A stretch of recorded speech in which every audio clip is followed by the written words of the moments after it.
Okay, so this is a screencast to give you some information about a second year optional module, LIT270, Literature and Nonsense. This is a new module for level 2, so I'm really excited to be teaching it next year.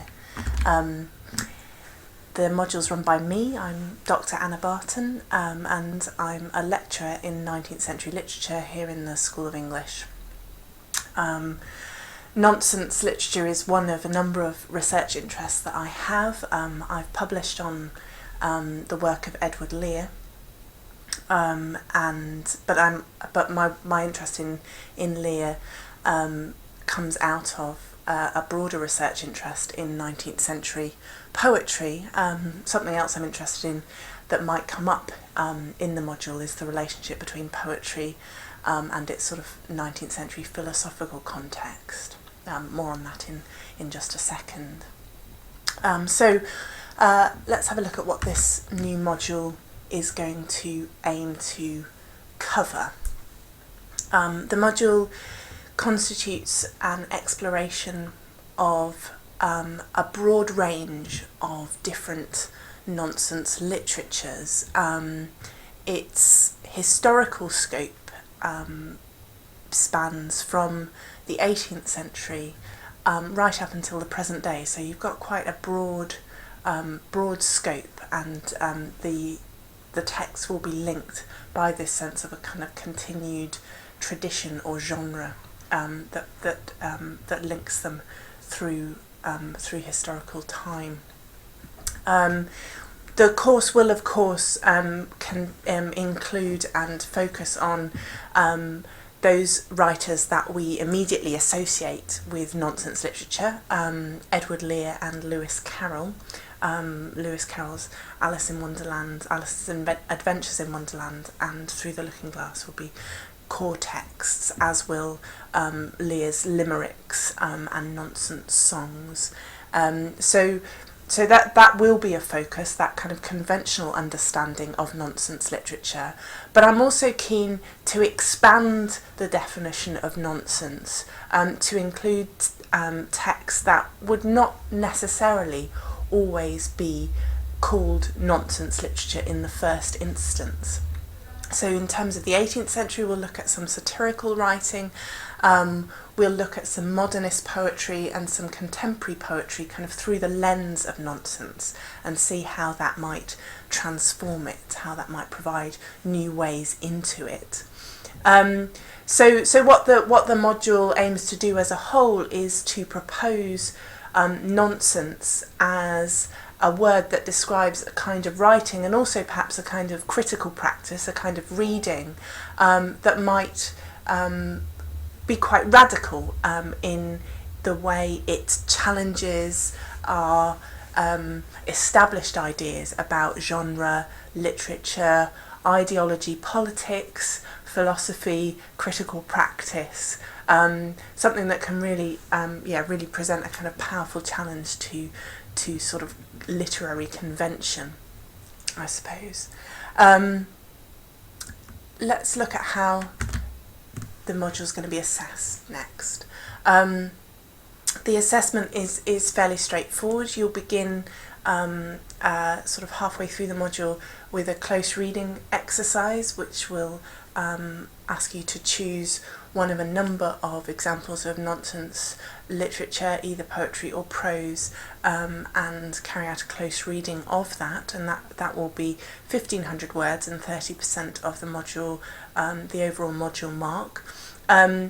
And then the second assessment is slightly more innovative, I suppose. What I'm going to get you to do for the second assessment, which is weighted at 70%, is to put together your own nonsense anthology. So select texts that are not on the module that you think might be read as nonsense literature.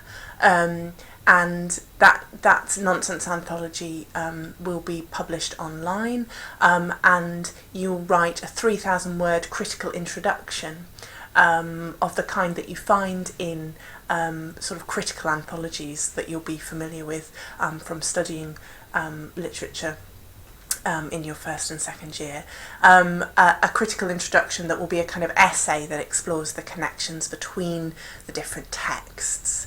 So there'll be lots of scope for you to explore nonsense in a way that interests you in the anthology, and to be radical again in your suggestions about what we might class as nonsense literature.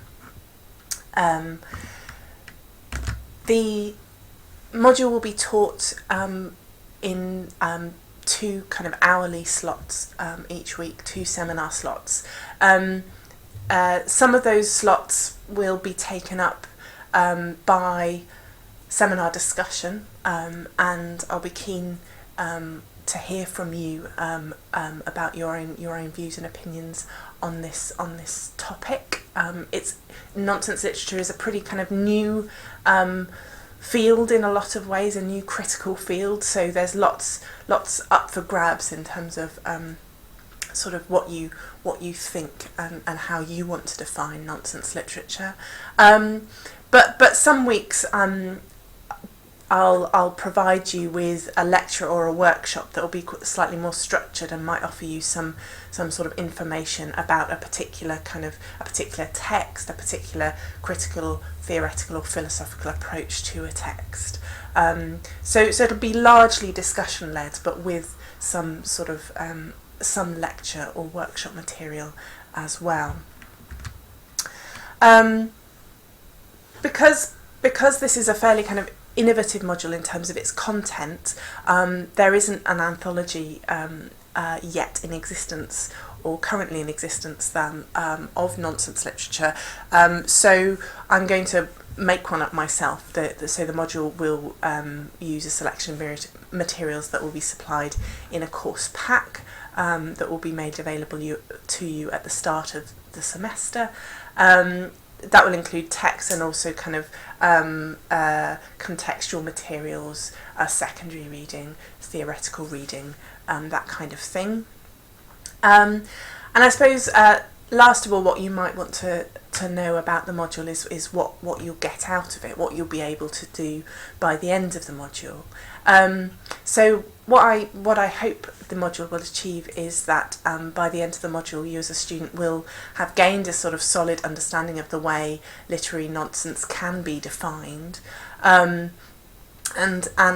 because of that, you will be able to analyse and compare a range of nonsense writing. And you'll be able to demonstrate that through the close reading exercise, and there'll be quite a lot of close analytical work carried out throughout the module. You should be able to demonstrate an awareness of the ways nonsense literature responds to a range of contexts, so critical contexts, philosophical contexts, and theoretical contexts. Because there's this independent research element in putting together the anthology and compiling the anthology, you should by the end be able, through your independent research, to apply your understanding of the genre to literature beyond the texts covered in the module. So I'm inviting you to sort of branch out on your own, but within a very kind of supportive and structured context.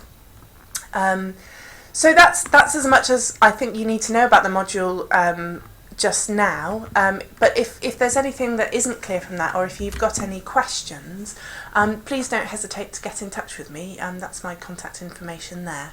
And I look forward to hearing from you and perhaps to seeing you next year.